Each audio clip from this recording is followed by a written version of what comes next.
नमस्कार दोस्तों, जैसा कि आप सब जानते हैं कि हम हमारे खास मुलाकात शो में हमेशा किसी ना किसी खास शख्सियत से रूबरू होते हैं जो आपके लिए, हमारे लिए और देश के लिए कहीं ना कहीं प्रेरणादायक हैं। आज हम जिस शख्सियत से रूबरू होने जा रहे हैं उन्हें पहचान की कोई आवश्यकता नहीं है, उन्हें हर कोई जानता है पूरे भारतवर्ष में, पूरे राजस्थान में। वो पूर्व अध्यक्ष रह चुकी हैं राजस्थान राज्य महिला आयोग की और वर्तमान भारत सरकार में हिंदी सलाहकार समिति की सदस्य हैं। बिल्कुल सर, वही हिंदी जो हमारी मातृभाषा है। मैम, स्वागत करना चाहूँगा आपका हमारे शो में। मैम, बेसिकली आप इतने अच्छे पद पर रहे और बहुत सारी महिलाओं से, बहुत सारे कपल्स से, माता पिताओं से, बच्चों से हमेशा आपका मिलना जुलना रहा। स्कूल्स में, कॉलेजेस में आपके प्रोग्राम्स रहे। तो आज का जो यूथ है उसमें आपका जो समय था और अभी वर्तमान परिस्थितियों को हम देखते हैं तो कुछ चेंजेस आए हैं, चाहे वो टेक्निकल हो या मेंटली हो। और आज का जो बच्चा है वो कहीं ना कहीं डिप्रेशन की तरफ ज़्यादा जा रहा है, सभी सुविधाओं के होने के बावजूद। नहीं, बात बिल्कुल आपने सही की और पॉइंट को भी आपने जो अभी रेज किया इसके लिए मैं आपको साधुवाद दूंगी, क्योंकि इस जनरेशन में जो प्रॉब्लम हम लोग देख रहे हैं महिलाओं के बीच, मैंने शुरू से ही बहुत काम किया और आयोग में जब गई तो पूरे परिवार के साथ काम किया हमने, जहाँ बच्चे भी होते थे, माता पिता भी होते थे और दादा दादी, सारा परिवार होता था।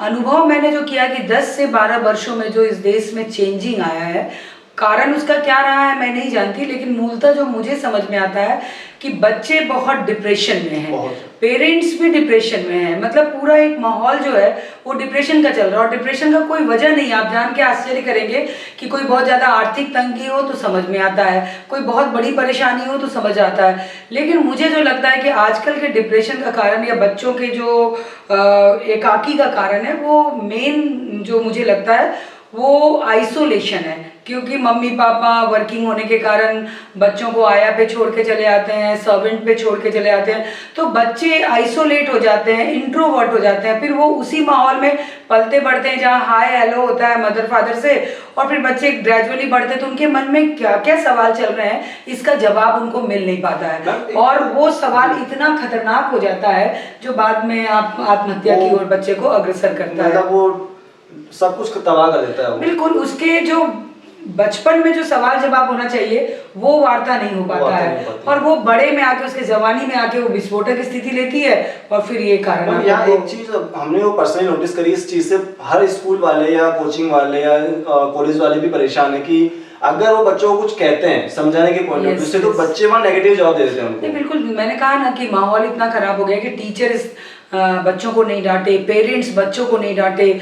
मैंने कहा एक अजीब सा माहौल देश में तैयार हुआ है जो हम लोग अमेरिका या यूरोप में देखते थे कि वहाँ आप देखिए कि वहाँ के स्कूल की बच्चे जाके गन से शॉट आउट कर रहे हैं, और अभी तो जापान में हुआ जहाँ गन मिलना भी बहुत मुश्किल है, लेकिन वो बच्चे ने कहाँ से लिया। तो ये बहुत ग्लोबली मुझे लगता है कि हम लोग मोबाइल और इंटरनेट से जुड़ने के कारण, छोटे छोटे बच्चों के हाथ में मोबाइल होता है तो पूरी दुनिया को सर्च करते हैं, जो चीज़ पे उनको फोकस होना चाहिए, जिसको कहते हैं हम लोग पारिवारिक व्यवस्था, जिसको हम कहते हैं अपनी संस्कृति, अपनी परंपराएं, उससे वो दूर होकर दूसरी चीजों में इन्वॉल्व होने के कारण ये सारी चीजें आई। तो मैं हमेशा इसीलिए कहती हूँ, आपको इंटरप्ट करूंगी मैं, कि पारिवारिक एटमॉस्फेयर बहुत स्ट्रांग रहना चाहिए।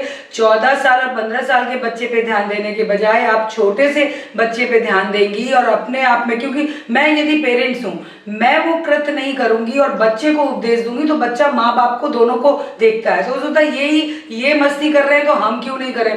तो एक आपको डिसिप्लिन लाइफ बच्चों को देना बहुत, ये प्रैक्टिकल है जो हमें और आपको बहुत ज्यादा डीपली ज्यादा सोचने की जरूरत है। एक बात आपने कही कि जो मोबाइल अभी हर बच्चे के पास में है, बट अभी आज आधुनिक टाइम है, अभी कोरोना टाइम में तो ऑलमोस्ट हर पढ़ाई सारी मोबाइल पर ही आ गई थी। अब पेरेंट्स के दिमाग में ये सवाल है कि अगर मोबाइल नहीं दे तो बच्चा कैसे पढ़ेगा, उसको दुनिया की कैसे जानकारी होगी। देखिए, जब अब तो ऑफलाइन हो गया, पहले ऑनलाइन तो थोड़े 1 साल के समय के लिए ऑनलाइन हुआ ना, कोरोना और ये सारे कोविड के चक्कर में। 2 साल से माहौल नहीं बिगड़ा है, पिछले 10-12 साल से मैंने एग्जाम्पल दिया। और बच्चे को मोबाइल देना बहुत ज़रूरी है। अगर वो ट्यूशन पे जा रहा है तो पेरेंट्स को लगता है कि वो मुझे फ़ोन करेगा तो, या कैब करेगा, ये सारी चीज़ों के लिए एक टेलीफोन होता है, बहुत सारे तरह के टेलीफोन होते हैं। आप मैक्सिमम गैजेट वाले फ़ोन क्यों देते हैं? यस और नो, और या कॉल के लिए दीजिए ना, जिसमें बात हो जाए कि मैं फ्री हो गया हूँ, आ जाओ लेने मुझे। आप पूरा स्मार्टफोन देने की ज़रूरत नहीं है बच्चों को। और पढ़ाई के लिए तो जब ऑनलाइन होता था तो घर में ही पढ़ता था अपने, उस समय उसको मोबाइल दीजिए फिर ले लीजिए। मैंने कहा ना कि बहुत अलर्ट बच्चों को नहीं, बहुत अलर्ट पेरेंट्स को होना है। पेरेंट्स को ये कह के अपना पल्ला नहीं झाड़ लेना कि क्या करें, आज का समय ऐसा है जिसमें बच्चे मानते नहीं हैं, बिना मोबाइल के रहते नहीं हैं। तो ये तो देखिए एक्सक्यूज है। अगर ऐसा करेंगे तो फिर पेरेंटिंग क्या होगी? ये आपने पेरेंटिंग बहुत स्ट्रॉन्ग बिल्कुल होनी सही चाहिए। कहा मैम। बेसिकली हम पेरेंट्स ज्यादातर यही कह के पल्ला झाड़ लेते हैं कि यार बच्चों की जरूरत है, हम क्या कर सकते हैं इसमें। बिल्कुल आप ही कर सकते हैं और आपको ही करना है अगर हमारे इस देश को, हमारी नई जनरेशन को और इस देश के भविष्य को बचाना है तो। मैम एक चीज और मैं आपसे बात करना चाहूँगा इस विषय के ऊपर। जैसे पहले हमारे घर में दादा दादी, चाचा चाची, नाना नानी, पूरा संयुक्त परिवार हुआ करता था। उस समय डांटते भी ज्यादा थे, पिटाई भी होती थी, इवन पड़ोस के दादा काका भी डांट देते थे। लेकिन उस समय कोई सुसाइड नहीं था, कोई कुछ भी नहीं था। और हमारे घर में सुबह होते ही आरती होती, सब एक साथ बैठते, शाम को संध्या आरती होती, मंदिरों में आरती होती, हम सब साथ में जाते थे वहाँ पे। तो ये माहौल धीरे धीरे तो खत्म होता जा रहा है। बिल्कुल, आप बिल्कुल सही कह रहे हैं। आज की जो अभी समय है, तो अगर हम इस समय को देखें तो क्या उस पुराने माहौल को वापस लाने की जरूरत है कहीं ना कहीं? देखिए बिल्कुल ज़रूरत है। और बहुत लोग, अगर हम यूरोप और अमेरिका की बात करें तो आप देखिए कि वो लोग हरे रामा हरे कृष्णा की ओर लौट रहे हैं। अपने बच्चों को वो बहुत गर्व करते हैं कि हम भारत में अपने बच्चे को पाल रहे हैं या भारत में मेरा बच्चा हो। और हम लोग की सोच देखिए कि हम जाके पीआर लेते हैं और बोलते हैं कि हमारे विदेश में बच्चा हो। तो ये जो मानसिकता है, जो वो लोग भुगत चुके हैं, इसलिए वो कम बैक हो रहे हैं। इंडिया की जो हारमोनी है, इंडिया की जो संस्कार है, इंडिया के जो कल्चर है, उसको वो पसंद कर रहे हैं, जिसमें वेदास भी होते हैं, बहुत सारे ग्रंथों का अध्ययन होता है। तो उनको लगता है कि भारत दुनिया की सबसे अच्छी जगह है और हम हैं कि हम भारत को छोड़ के दूसरी जगह जाना चाहते। तो हमें कम बैक होना पड़ेगा। हमें एक तो देखिए अब न्यूक्लियर फैमिली हो गया, क्योंकि नौकरी के लिए अपने गांव को छोड़ के लोग शहर आए, शहर को छोड़ के बड़े शहर की तरफ गए, तो सब अकेले अकेले हो गए, सेग्रेशन हो गया। माता पिता कहीं हैं, बच्चे कहीं हैं, दादा दादी कहीं हैं, 3-3 4-4 घर हो गए। पहले एक घर होता था, अब बहुत सारे मकान हो गए। तो मकान में परिवार विकसित नहीं होता है, घर में परिवार विकसित होता है, जहाँ रोज मंदिर की घंटियां सुनाई देती है, दादी की लोरियां सुनाई देती है, माँ का डांट होता है, पिता का गुस्सा होता है। ये सारी चीजें खत्म हो गई। हम लोग टोटली आर्टिफिशियल हो गए। हेलो, गुड मॉर्निंग, नमस्ते, इतना तक होता है। बच्चों से बच्चे की मन की बात होती है। हमें याद है, मेरे माता पिता बच्चे बन जाते थे हम लोग के संग खेलने में, कभी कंधों पे बिठाते थे, कभी रोते थे, कभी हंसते थे। आजकल तो ऐसी पेरेंटिंग होती ही नहीं है। ये बात इन्होंने बिल्कुल सही कही है कि मकान में परिवार विकसित नहीं होता, घर में परिवार विकसित होता है। जो घर बहुत बड़ा होता है, बड़ा का मतलब नहीं बहुत बड़ा मकान हो, बहुत सारे व्यक्ति हो, हमारे माता पिता हो, चाचा हो, काका बाबा हो, दादा दादी हो, भाई बहन हो, ये पूरा परिवार है। मैम अभी एक जो हमारे वातावरण हम देख रहे हैं कि पहले तो बहुत सारे बच्चे, 2 या 3 बच्चे होते थे, आजकल 2 बच्चे का हुआ, फिर अब तो 1 बच्चे का ही चलन हो गया। अब अगर हम प्रैक्टिकल बात करें, अगर एक ही बच्चा है तो ना तो उसका भाई होगा, अब वो भाई बहन नहीं होंगे तो फूफा चाचा नहीं होंगे, वो परिवार तो वैसे खत्म हो गया। दूसरा, अभी जो नई जनरेशन है, जो नई नई शादी करते हैं, अभी महीने 6 महीने तो सब अच्छा लगता है, घूमना फिरना, लॉन्ग ड्राइव पे जाना, बट हम देखते हैं कि साल भर बाद ही तलाक के केसेस आ जाते हैं। देखिए इसका अनुभव तो मुझे बहुत ज़्यादा रहा। जब मैं कमीशन में चेयरपर्सन थी विमेन में, तो वहाँ मेरे पास पढ़े लिखे बच्चे, ये नहीं कि कोई 10 साल 12 साल वाले भी आते थे, 20 साल वाले भी आते थे, तो अजीब अजीब केस आते थे। लेकिन यंगस्टर में मैंने देखा पिछले 10 सालों में कि कॉर्पोरेट वर्ल्ड में काम कर रहे हैं, हस्बैंड वाइफ दोनों वर्किंग है, अच्छे स्मार्ट बच्चे हैं, नॉलेजेबल बच्चे हैं, लेकिन छोटी छोटी बातों में उन लोगों में फ्रैक्शंस हुए और सीधे तलाक पे कि हमें नहीं रहना है साथ। 1 मंथ या 1 ईयर। आप कमाल, मैं तो आपको घटना सुनाऊंगी कि कई लोग हनीमून पे गए और वहीं से लौट के मतलब आके आपने लगा दिया कि हमें डिवोर्स चाहिए, हम इनके साथ समय नहीं बिता सकते, इनके साथ नहीं रह सकते, ये मेरे लायक नहीं है। या मैंने सी एंड ही दोनों कहते हैं कि मेरे लायक नहीं है। अब इसका रीज़न हमने बहुत तलाश किया आयोग में, मैंने बहुत काउंसलिंग भी की, तो मुझे जो लगा कुल मिला के कि लोगों में एक तो बहुत लोग ईगोइस्ट हो गए। बहुत, देखिए स्वाभिमान बहुत अच्छा है, अभिमान ही नहीं होना चाहिए। लड़कियां भी सशक्त होते के साथ उनमें अभिमान आ जाता है कि मैं तो आर्थिक रूप से सशक्त हूँ, मुझे किसी की क्या जरूरत है। जहाँ ये भाव आता है ना, वहाँ बहुत सारे प्रॉब्लम स्टार्ट होते हैं। और वही भाव लड़के में भी रहता है कि मुझे और मिल जाएगी, क्या है, मैं बहुत हैंडसम और बहुत स्मार्ट हूँ, मेरा बहुत बड़ा पैकेज है। तो ये जो है ना प्रॉब्लम, इसी के कारण बहुत ज़्यादा। और एक बहुत ज़्यादा जो कमी आती है वो है कि सहनशीलता बिल्कुल ख़त्म हो गई। वो गुड्डे गुड़िया का खेल समझते हैं, तू नहीं तो और सही, और नहीं तो और सही, सोसाइटी कुछ है नहीं, परिवार कुछ है नहीं, कोई क्या बोलेगा।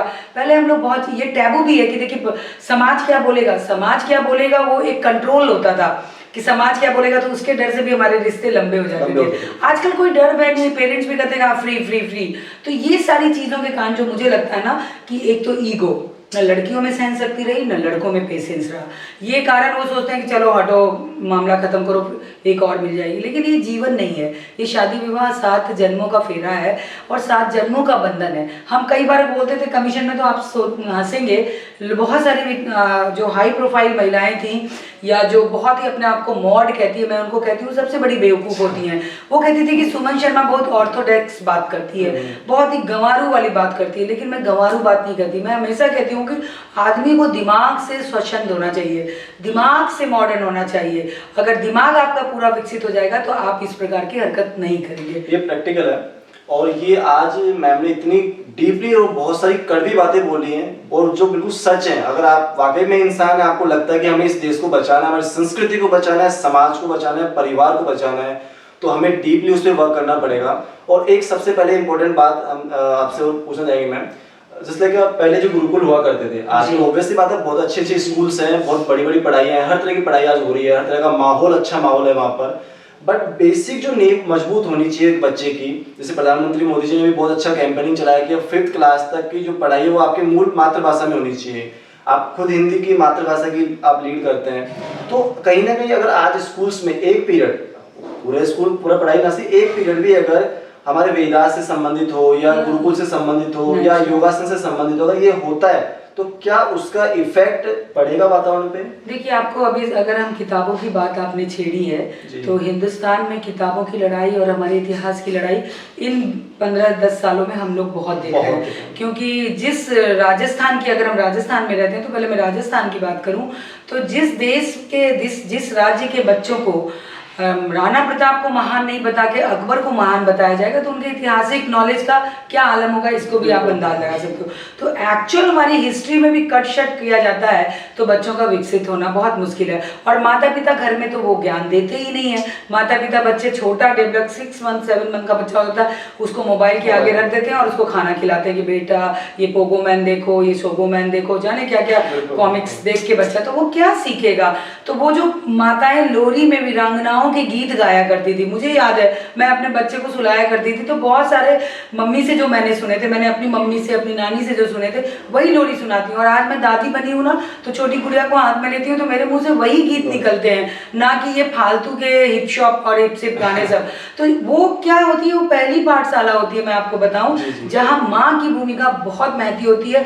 तो वो धीरे धीरे ही वेदा के भी ज्ञान दे देती है, धर्म के भी ज्ञान दे देती है, आपके राष्ट्र निर्माण का भी ज्ञान दे देती है और शक्ति का भी देती है कि हिम्मत वाला। ये सारी चीजें गीतों के माध्यम से, जो हमारी पारंपरिक गीतें थी, रीजनल गीत होते थे, अपने राजस्थानी भाषाओं में भी जो होते थे, वो चीजें तो खत्म हो गई। हम तो सीधे hello, good morning, good bye, तो गुड बाय हो गया हमारा सब चीज। तो ये चीजें कमी है, इसलिए स्कूल में शिक्षा बहुत अच्छा मिल रहा है, मैं ये मना नहीं कर रही हूँ। लेकिन जो आप वेदास की बात कर रहे हैं, रघुकुल की बात करें, 1 घंटा या 1 क्लास 40 मिनट का बच्चों को सिविक सेंस का बहुत जरूरी है, जो पहले हम लोग पढ़ा करते थे, आजकल खत्म हो गया है स्कूल में। वो अगर हो जाए ना तो मुझे लगता है कि बहुत कुछ बदल जाएगा। एक बात इन्होंने बहुत इंपॉर्टेंट कही यहाँ पर कि मातृ शक्ति जो है, माँ है, वो वीर पुरुषों का निर्माण करती है।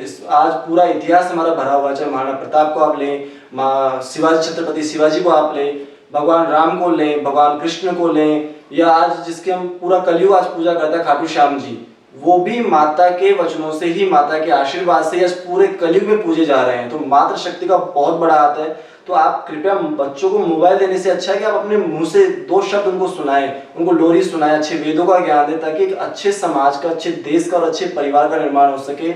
और ये जो आज हमारे जो सुसाइड करना है, डिप्रेशन में जाना है, टेंशन, ये सारी चीज़ खत्म हो सके, पॉजिटिव वातावरण का निर्माण हो सके।